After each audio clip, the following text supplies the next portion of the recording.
Reading from the second canto. Is that right?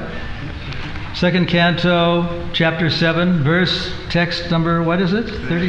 32. Okay. Oh, 30.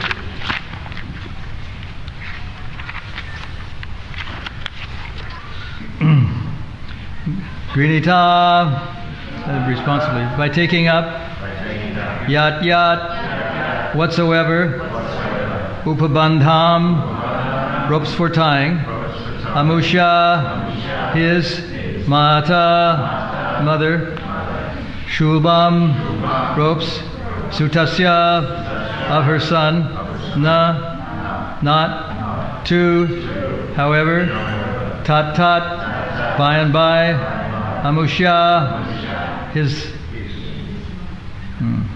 his mati, mati, was sufficient.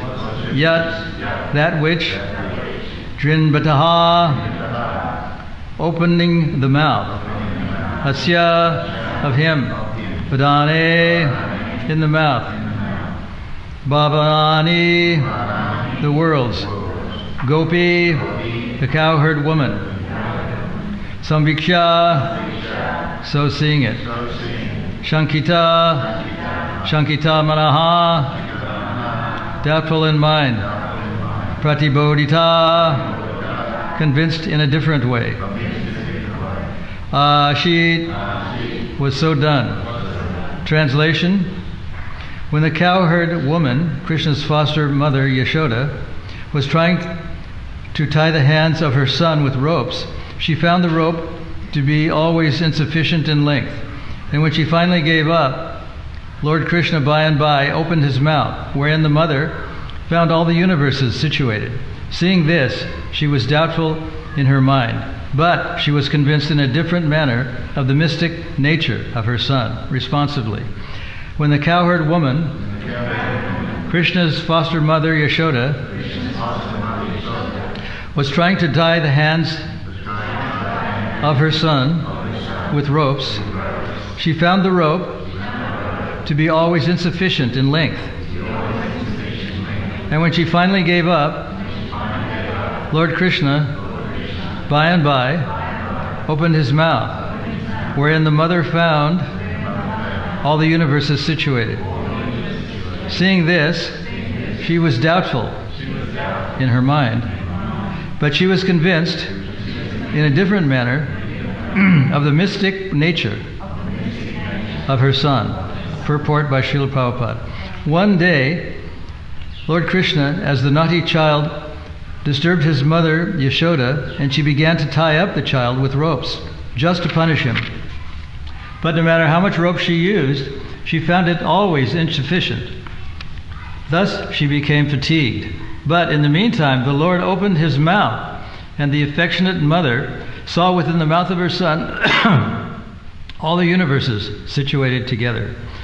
The mother was astonished, but out of her deep affection for Krishna, she thought that the Almighty Godhead, Narayan, had kindly looked after her son just to protect him from all the continuous calamities happening to him. Because her deep affection for Krishna, she could never think that her very son was Narayan, the personality of Godhead himself. That is the action of Yoga Maya, the internal potency of the Supreme Lord, which acts to perfect all the pastimes of the Lord with his different types of devotees. Who could play such wonders without being God? The verse again. When the cowherd woman, Krishna's foster mother Yashoda, was trying to tie the hands of her son with ropes, she found the rope to be always insufficient in length. And when she finally gave up, Lord Krishna, by and by, opened his mouth, wherein his mother found all the universes situated. Seeing this, she was doubtful in her mind, but she was convinced in a different manner of the mystic nature of her son. So you may be wondering why we're offering all these lamps, ghee wicks, to Krishna. It's It's sometimes confused with the celebration known as Diwali or Deepawali. That reason for that is Deepa in Deepawali. Deepa is a Hindi word or Sanskrit word for light or lamp. And when Lord Ramchandra and Sita and Lakshman returned from exile back to Ayodhya, it was at night, and these lamps were then lit to guide him and his wife and his brother on the way. And sometimes the Diwali is called the Festival of Lights. Sometimes in India it's like the New Year's Day. It's one of the biggest celebrations ever in India, and it's actually today. It's slightly different from Govardhana Puja. Govardhana Puja we're celebrating on Sunday. So it's a little bit different. And these lamps, the reason for these lamps is owing to an older or different tradition. I don't know if it's older, but it's a different tradition in which supposedly the way to heaven is being lit for the dead ancestors. That's why we're offering ghee lamps. So it's kind of a Vaishnava tradition also, but it's offered in all temples all over in ISKCON temples all over the world. So the Vrindavan mood is different than the usual mood of worshiping Krishna in great veneration and awe. It's a different thing. I don't know if the diorama still exists. I haven't been there for a long time, but in Vrindavan, to the right of the altar, there's a little alcove, and in that alcove has anyone been there recently in the last 2 or 3 or 4 years? Yeah, okay. If it's there, still there? Alcove of Yashoda, yeah. It's a kind of diorama of Yashoda trying to bind Krishna, and it's a very famous pastime actually. It happens in Kartik. Kartik is just the month that lasts for 1 month. Sometimes it's confused with Chatur Mas, which is a 4-month brata, and the devotees, they refrain from certain things like milk and yogurt and leafy vegetables and gram flour in those months. But that's a 4-month period that begins in July and ends at the end of usually in the middle of November. So we're observing it, but not strictly.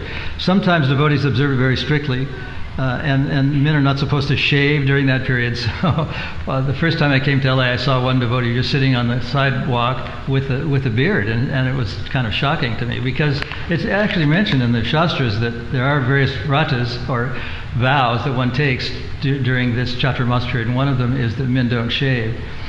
So the Vrindavan is kind of a unique place. It's a unique kind of pastime where Krishna abides. I don't know where they got this information, but the Swamis have said that tears that Krishna cries, or that we cry in ecstasy, are the temperatures are a lot colder than tears of grief and tears of anger, which are very hot. I don't know where they got it, but this information is there in Prabhupada's books, and it was taken from the Goswamis. Even the percentages of qualities of the Supreme Lord are mentioned there.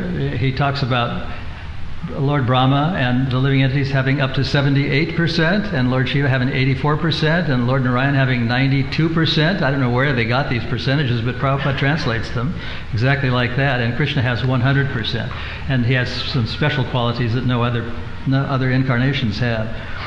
So Prabhupada was talking about all this kind of very intimate information when he was lecturing, and he talked about the need for Krishna to have his mother show him her stick. That's the word he used, show him the stick. And that Krishna likes that, even though it's sort of unusual for the Supreme Personality of Godhead to want to be chastised, but it actually happens in Vrindavan. He relishes this, and the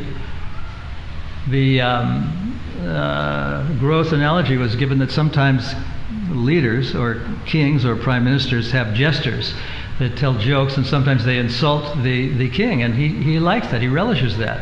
So in a similar way, Krishna likes to be chastised by his mother, and he plays the role of an ordinary child. And I asked one of the Gurukula students, she was about 7 or 8 years old, if these were real tears that Krishna was crying, or were they sort of acting and make believe sort of. They do this in the Hollywood scene. They put pellets full of water so that they're coated with this sort of very thin type of surrounding, so that when people blink, it causes them to manifest tears. The water drips down their face. So I was asking this student whether Krishna cried real tears. Were they real tears, or were they alligator tears, or what were they? And And the answer was that they were real tears. So it's kind of a unique thing in Vrindavan that Krishna has this kind of intimate relationship. He likes to be chastised. He can cry. He can be defeated by his friends in war, in games that they play. So it's a different mood than the usual way we worship Krishna with awe and reverence. So it's a kind of a Vrindavan thing, a Vrindavan mood. There are Vaishnavas all over the world, but Vrindavan and Mathura are the headquarters, and therefore that diorama is there, right in the Krishna Balaram Temple in Vrindavan. So it's kind of a different thing. Anyway, that's a little background about the Kartik scene. And this morning, if there's time, I want to read this little passage from Shiva Rama's book about this, about Kartik. And it's from his book is called Damodara, Sri Damodara Janani, which is another name for Yashoda. And this is what he, and most of this, all of this actually, is taken from the writings of the previous acharyas, and it's a footnoted thing. So he's not just making this up, not his own words, but that he's sort of assimilated this knowledge. So we might go a little bit over time, but I'll try to read the whole thing. Huh? Okay. Yashoda Devi was intent on binding her son. It kind of goes with this. It's like an expansion of the purport of this verse and the verse itself. Yashoda was intent on binding her son. Nevertheless, she could not feel compassion for him, and as always, she could not but be absorbed in thinking of him. Gazing in his human-like form, she thought, I read part of this before. How has the Creator fashioned such an excellent form with limbs of unmatched softness, beauty, and sweetness? Although he appeared to be crushed by a cart when he was a baby, by the grace of the Lord, my son was saved. Now, I will bind that same child with a rope. May Lord Narayan forgive me for any transgression. End quote. Close quote. Treating him in a way that a mother treats an ordinary child, Yashoda set about binding Krishna. But she was no ordinary mother, and he was no ordinary child. He was Adhokshaja, the one who was beyond all sense perception. One time we were having a bit of a session with Shiva Ram Maharaj, and he was analyzing this particular word, Adhokshaja, and it has a lot to do with the Sanskrit alphabet. The first letter and the last letter, and ja. And anything in between those letters doesn't exist. So that's why sometimes he's called Adhokshaja, the one who doesn't exist in the material world, the one who is beyond all sense perception, it says here, who is submitting to the overwhelming influence of Yashoda's love. So he became further known as Avyakta, or the one who concealed inconceivable powers to appear like a human being. And while Krishna would agree to subordinate himself to Yashoda, he would not do so without resistance. Did she think he could be so easily humiliated? Open quote. Mother, do you think that it is right that you punish me like this? Close quote. Open quote. If you were someone else's son, I would not. But since you are my responsibility, I cannot neglect your education. If I do, then who will teach you right from wrong? Close quote. Krishna had an answer for that argument. The more lenient father could educate him, and no doubt Nandaraj would not make such a fuss about a little spilt yogurt. Thinking better of voicing his thoughts, Krishna said, open quote, but does my mischief warrant such severe punishment? Close quote. Open quote. Dear son, this morning you were more than mischievous. Close quote. Open quote. What was I? Open quote. What was I? Close quote. Open quote. You were offensive, an aparadi, end quote. Close quote. Krishna was offended. Open quote. An offender? Close quote. Open quote. Yes, and so your punishment must be proportionate to your offense. Close quote. And so it was time for Krishna to be tethered to the mortar. By the arrangement of providence, the first lengths of cord that Yashoda drew from her hair were too short for what was needed. And then there's a note here. I'm not going to read the notes. I think they're at the end of the book. She therefore called on some maidservants to bring her more rope, while securely holding Krishna's hand with her own. Krishna was fuming. He thought, open quote, I do not want to be bound up, nor do I have time for such things. I have friends to play with and houses to raid. These are daily activities that I am duty-bound to accomplish, my dharma. How then can I be restrained by a rope? Close quote. Yashoda Devi said, open quote, now stand still, close quote. While Krishna rubbed his eyes in frustration, she let go of his hand and knotted the new rope to the hair cord, and with the extended length encircled him. Well, almost. There is a common expression to indicate when something is just a little too short or when two ends just do not meet. That aphorism is called Dva Anugalatam, or, open quote, short by 2 fingers, close quote. To be exact, it means, open quote, to be short by the width of 2 fingers, close quote. When Yashoda Devi tried to knot the ends of the rope around Krishna's belly, it was Divya Angulanam, short by 2 fingers. Open quote, how strange, she thought. Close quote, she thought. Open quote, my joined hair ties were just a little shorter than his girth, but the churning rope I added was more than enough to compensate for the deficit. Now even the combined length remains insufficient. Close quote. Yashoda Devi paused and then thought, open quote, perhaps I made the knots too big. Close quote. But on closer inspection, they did not appear to be so. Open quote. Anyway, what can be done? I will add another piece. Close quote. As she reached for another length of rope, Mother Yashoda caught Lavanga's doe-like eyes and their startled look that said, open quote, how very strange, close quote. Perhaps it was strange, but housekeeping was waiting and there was no time to waste. Grasping the rope, she tied it to the rest and pulled it taut, open quote, there, close quote. But it was still too short, open quote. Now that is strange, close quote. There is another figurative way of expressing shortage between 2 ends, and that is chapaka adi, open quote, the distance of 2 chickpeas, close quote, an indefinite but small distance. Yashoda Devi was suspicious that this inability to secure Krishna to the mortar was due to some mystic power, his or someone else's. Afraid that he would run away and hide in the forest, Raja's queen sat on the upturned mortar and pulled Krishna into her lap. Open quote. He may be difficult to tie, but he is easy to embrace. Close quote, she thought. Open quote. Give me some more rope. There's a note here. Close quote, I won't read it. Yashoda Devi, that's a little sort of number in sort of smaller text, smaller fonts. Yashoda Devi's argument with Krishna had attracted an increasing number of village ladies and children into the courtyard. Now the puzzle of the untiable ropes drew the Brajavasis into a human ring around their queen and her son. They whispered amongst each other, and the brave ones spoke to Yashoda. Open quote, "O queen, what is this game you are playing?" Close quote. Open quote, "This is not a game. I am disciplining my son." Close quote. Open quote, "What is stopping you from accomplishing it?" Close quote. The ropes did appear to shorten. But when Yashoda looked at each individual link, they seemed to have remained the same, becoming longer and longer.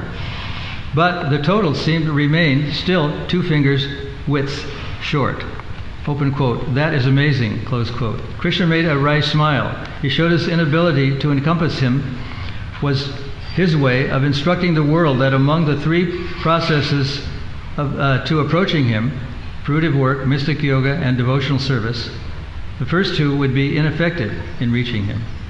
Seeing Krishna still unfettered by Mother Yashoda's embrace, the demigods had evidence of their earlier conclusion.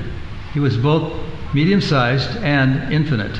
They said, open quote, "Just see, although the Lord is completely enveloped in his mother's lap, still no amount of rope can bind him." Close quote. Open quote. "We were faithful in our understanding. In some inconceivable way, the Lord is both medium-sized and infinite." Close quote. Open quote. "From this we can infer that unseen by us, he is also infinitesimal." Close quote. And, open quote, "and he is all 3 simultaneously." Close quote. The demigods applauded the Lord's inconceivable potencies. Krishna, however, was not interested in celestial praise. He was more concerned with convincing his mother that he did not want to be bound. And, as stubborn as she was in her attempt to tie him, he was all that much more stubborn in his determination that she would not. And his stubbornness exceeded hers by at least 2 fingers. Krishna grimaced, open quote, "Why does mother think she can bind me? I cannot be tied up by effort alone, even by her," close quote. When Yashoda saw that the rope remained 2 fingers short, even after the last supplement, she was convinced that there was witchcraft in the air. Open quote. "There is more to this than meets the eye," close quote. And there certainly was. The Brajabasis had earlier come to the same conclusion. As passive observers, they were not so caught up in events as was their queen. While she struggled to bind Krishna, they playfully offered Yashoda Devi churning ropes, ropes for tying cows, and even lengths of rope tied together. Restraining their laughter, they said, open quote, "O queen, try this piece. Maybe it will serve the purpose," close quote. Krishna smiled lightly at the Brajavasi's humor, but his mother was not in the mood. Open quote, "O revered ladies, have you decided to entertain yourselves by casting a spell my way to prevent me from correcting my son?" Close quote. The ladies laughed openly. Open quote, "O Queen of Raj, we have already warned you that this boy's power to deceive others is so evolved that he shames the legendary Kapilika thieves. To be honest, it appears that your son's greatest pleasure, perhaps his only pleasure, lies in stealing," close quote. Yashoda replied, quote, close open quote, "He was born at an inauspicious hour, so it is to be expected that he is under the influence of malefic planets and does not know the difference between others' property and his own," end quote, close quote.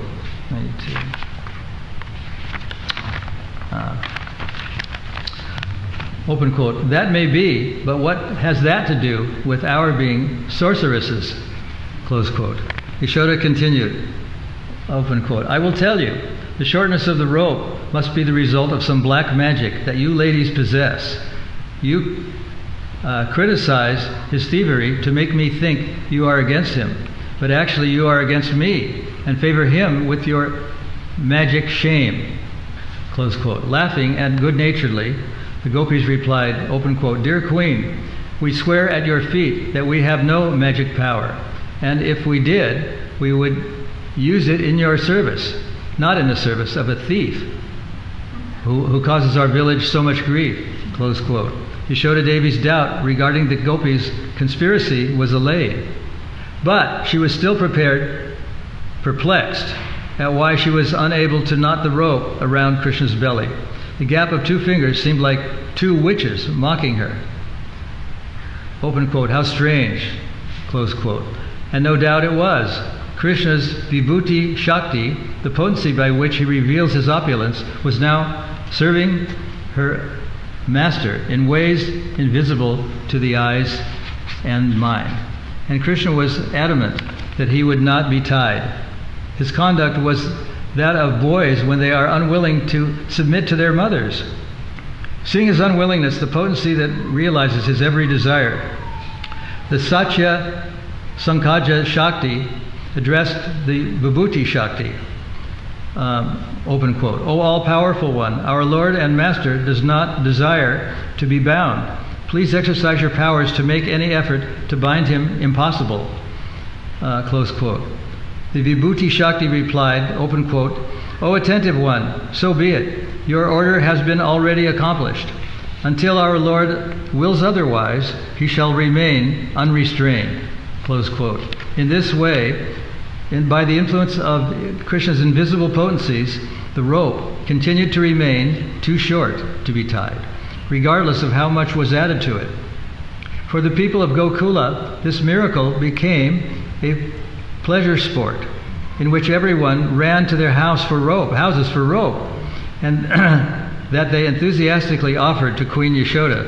No one wanted to miss out in the opportunity of later saying, open quote, "My churning rope was also part of the miracle," close quote.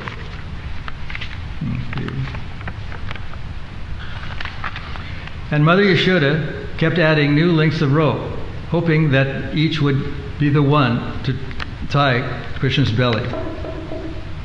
While she knotted the new piece, silence reigned. When again the rope was too short, a chorus of gasps filled the air. And when she added the next piece of rope, again everyone hushed. And so it went on. Every rope was intact in its original length, but the aggregate shrank to the same length, same girth. Whenever it was time for a new length of rope, the gopis would call out, open quote, take mine, close quote. With so many churning ropes dangling around her, Yashoda Devi looked like a goddess at the foot of a banyan tree. Open quote. This rope is enchanted and will serve your purpose. Please take it. Close quote. Open quote. No, take my rope. It cannot be influenced by Krishna's magic. Close quote. Queen Yashoda accepted them all, yet as many ropes as she tied together, the total length was always 2 fingers short. Neither her efforts nor the pure ropes of the Brajavasis were a match for Krishna's Vibhuti Shakti. She thought, open quote, although the gap in the rope is so small, it behaves like a boundless chasm. The addition of another rope makes not an atom of difference to that 2 finger space. I can only imagine that this is the pastime of the Supreme Lord, who desires to display his unlimited powers to the residents of Gokula. Close quote. Seeing Yashoda Devi's anxiety, the gopis tried to calm her. Open quote. O Queen, who is more fortunate than you? Yesterday you tied a small golden chain around Krishna's waist, and now you cannot bind him with all the ropes in our village. Close quote. One elder said, open quote, no matter how many ropes you tie together, they can never be joined, and the shortage is always a mysterious 2 fingers width. It seems there is some divine interference in your plan. Do you not think you should abandon your attempts at tying your son? Close quote. When Krishna continued to rub his eyes and sob, Yashoda Devi paused to consider this advice. It appeared that he was enjoying the attention and vying for the sympathy of the Brajavasis. Open quote. Whatever the mystery may be, it is my duty to discipline him. Close quote, she thought. To her maidservants she said, open quote, bring more rope, close quote. Open quote. O Queen, we have emptied your palace of every kind of rope. End quote. Hearing this, Krishna was momentarily lighthearted. Quote, perhaps, open quote, perhaps this order was now over, close quote. But it was not to be.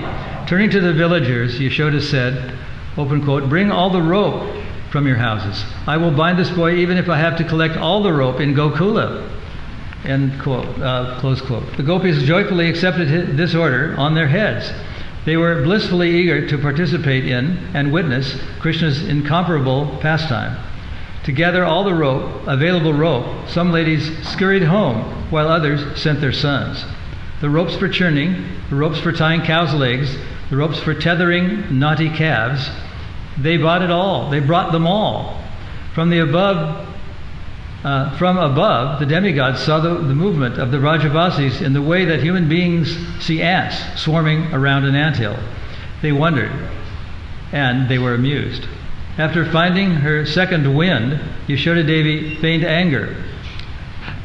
She brusquely took all the ropes handed to her son, all to no avail. Oblivious to whatever power was causing the wonder, the doe-eyed housewives of Gokula laughed quietly, tasting a special bliss in their hearts. The ropes seemed to have a life of their own. Sometimes they were all visible, and sometimes only a few. Open quote, truly mysterious, close quote, thought the queen. Open quote, so much rope has been added, and yet I see nothing but the silk cords from my own hair. Where does it all go? Close quote. Yashoda Devi's determination was an expression of her love. The same can be said of her anger and of her sense of obligation to discipline Krishna. Indeed, her entire being was a manifestation of maternal love. And so Krishna accepted her chastisement as if it were a caress. But he did wish that it was over. Rubbing away a cascade of tears, Krishna pleaded in a voice choked with a rich nectar. And the nectar was of his words, open quote, "Dear mother, I told you that the Supreme Lord arranged for the devastation of your churn and storeroom. Still you wanted to punish me. You wanted to punish me who am without fault. Can you not see that the same Lord is performing this miracle to protect me from your injustice?" Close quote. Mother Yashoda eyed her honey-tongued child. Open quote. "Oh, you, whose words coax mango juice from the stones, do you not know that for a child his mother's is God? That is the statement of scriptures. Now, just watch as I take this rope and nullify your philosophy." Close quote. Krishna again began to cry, wiping his tears with his hands that had become sore from rubbing. Their hearts pierced by the sorrow of their friend, Subala and other young boys also began to cry. Thinking of a new plan, Mother Yashoda tied together 1, 2, 3 lengths of rope and tied that to the length embracing Krishna's belly. She dexterously wrapped the rope around him once. The Brajavasis gasped twice. The demigods gasped thrice. Yashoda gasped. The ends remained the customary 2 fingers short. The Brajavasis conferred. Open quote. Yashoda Devi fears that her child will run into the forest, and so she insists on tying him. But as many times as she encircles him with the rope, her efforts remain frustrated. He must be a mystic who will only be bound when he becomes empathetic to her labors. That truth we are witnessing now. Close quote. The demigods wondered, "How is this?" Open quote. "How is this? Our Lord is encircled thrice, but the rope cannot be joined. From this we have first-hand evidence that his contrary nature, as stated in the aphorism Tad Ejati, etc., this, quote, the Supreme Lord walks and does not walk. He is far away, but he is very near as well." Close quote. Yashoda Devi pondered. Open quote. "This boy is always involved in supernatural incidents. First there was the deaths of Putana, Shakatasura, and then Trinivarta, and now this. What is usually the most effortless thing to accomplish, tying a knot, has now become impossible. 1,000 hands of rope have disappeared into that space of 2 fingers. I wonder what the Supreme Lord wants to teach me by this." Close quote. Krishna thought, open quote, "There is no one to match the loving devotion of my mother.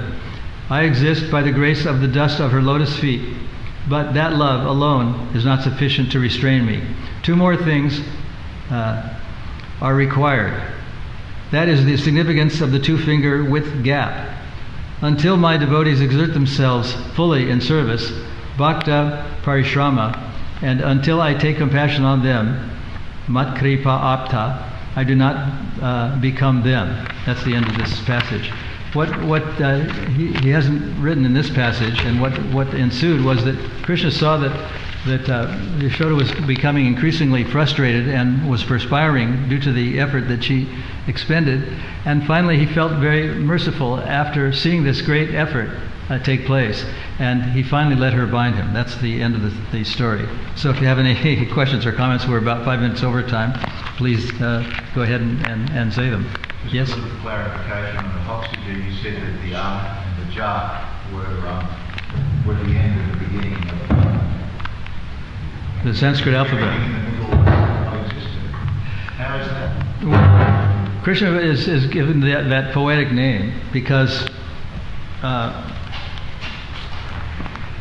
he's meant to be the entity that doesn't exist in the material world.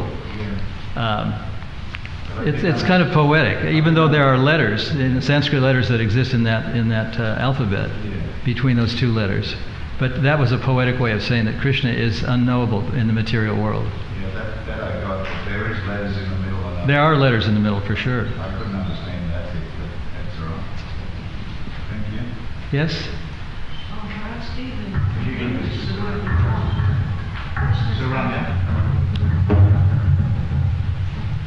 It's been said in English, that translates as Krishna is beyond the senses, so that can be seen two ways too. Krishna is not affected by the senses, but also, from our point of view, is beyond our senses. Somehow I can see these two ways of looking beyond. Yeah, that's another way of seeing the same thing.